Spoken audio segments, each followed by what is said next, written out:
I've stopped being able to count how many days it's been since it happened. I've always been a huge fan of Metal Gear Solid. A lot of people would say that makes me an idiot, since Kojima's writing pisses people off and that's somehow my fault. They're my favourites, because my older brother used to play them when they first came out, and he let me watch. And honestly, I've always wanted to be like him. He's dead now though. I guess I'm gonna have to fulfill my dream. One day, when I got out of school a few hours early, because of a fire in the cafeteria kitchens, I went to my local pawn shop, which sometimes carries the odd gem. School was going to be over soon, and I've been saving up my money to get myself a treat with. Recently, someone had sold their boxed copy of Substance, the special edition of Metal Gear Solid 3. It's almost a collector's piece at this point. It still has the shrink wrap on, so I'm not exactly sure why someone decided to pawn it off at our local junk shop. However, it was being sold for the cheaps, and I wasn't just going to let it pass me by. I got it home and tried to open the box. It was a little dusty, but I popped the disc in the consoles anyways. Some of the dust got inside my eyes and also in my mouth. When I turned the console on, I was greeted by the Konami logo from Metal Gear Solid 1. Strange, because Konami Games stopped using the Police Notes jingle by the time that Substance was released. The game opened to the save menu, and the only file there was a picture of Psycho Mantis. Out of morbid curiosity, I opened the save. Psycho Mantis was breaking the fourth wall as per usual. Still, I wasn't sure what he was doing in Substance. By all rights, he shouldn't have even been born yet, and I wasn't exactly sure how a hacked MGS3 MGS disc had got sealed into a Substance box. In fact, that dust had been strange as well. It wasn't as though the game was that old. Once Mantis began to speak, he wheezed in his characteristic way as he floated in his office. "This isn't a trick, you know. It's real power." Jeez, everyone and their mum had heard of a DualShock, right? Except, he didn't just ask me to set down my controller. He also asked me to stand up straight. I did. Because what the hell, right? There's no harm in doing silly shit for a video game when nobody's around to see you looking like a dumb asshole. I was standing there in my living room, when suddenly, my arm jerked up on its own accord, like someone had tied a rope to my wrist and had yanked it. I could feel my shoulder pop, and I had to bite my lip not to cry. "You see, my psychokinetic powers are able to work, even though I'm not physically present to control you. I have no hands to move you with, but you aren't the one moving your arm, and now you're left." He flicked his right hand towards the top of the screen, and my wrist rose violently to meet the other one. "Now, touch your toes." The cruel fact about being a nerd is that even though I'm not that old, I don't have good flexibility in my muscles. I couldn't help but cry at that point, as my hands reached just below my knees, to where it felt like the backs of my thighs were on fire. But they keep reaching. "The point of this isn't to be your personal fitness regimen, of course."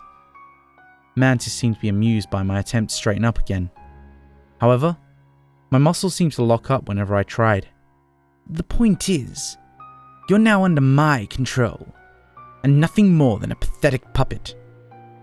Now, what am I going to do with my new toy?" Mantis' voice was dripping with disdain. "Let me read your mind." He paused thoughtfully, and seemed to strike on something. My mind was filled with the image of the pistol my mother kept in her bedside drawer. I'd seen it once, but I've always been afraid to ask her why she had it. It's still so hard to think of her as dead, even though I had to drag her out of the computer room myself, so that she wouldn't be staring at me as I typed. I deserve it, but I just can't stand the judgment. "Good. You know what to do, don't you? You've played video games, right? Like Call of Duty?" "Oh no." He crossed his arms as I opened my mouth to speak. "That's your brother's, isn't it? Well, you've seen him play. It's easy. Point." He then pointed at the television screen that separated us. "And shoot." He fired the imaginary gun, and my legs were seized with the compulsion to walk. My brother was homesick that day. Well, that's what he told our mum. But really, he'd gone behind for a school assignment and had stayed home to finish reading Catcher in the Rye and write a paper. Maybe if he'd been less lazy, he wouldn't be dead. I needed to take a minute after typing that. I'm not sure if it was me or him that did, but I feel like I'm going to throw up. My parents both worked in the same workplace, and they drove to and from work together. He hadn't let me clean the blood off my hands. The keyboard had stopped being sticky at least. It feels like it's covered in dry, tacky dust. I know if I look down, it'll just be a smear of rust crusted on. I don't want to. He made me just now. It was. After he made me do what I did, he sat me down to speak one last time. Our little experiment is over. I've collected the psychometric nanomachine data for the Patriots. He looked at his gloved hand, pretending to examine his nails. But now is where the fun part starts. I wonder, will the guilt eat you alive? You still have a few rounds left in that gun, you know. I'm gonna die in a few days anyways. Whenever I try to turn the faucet on, I can't put my hands in the water and I can't dip my head in the stream to drink. I can't even walk to the kitchen. There's only one thing he'll let me eat. But I'm not gonna eat them. I refuse to be a monster, even if he made me one. I'm not sure if I can stand to die of thirst though. My throat hurts so much. I've heard that in the shade a human being can last a whole 7 days without water. I don't want to find out if that's true. Why haven't the neighbors come to check on me? Didn't anyone hear the gunshots?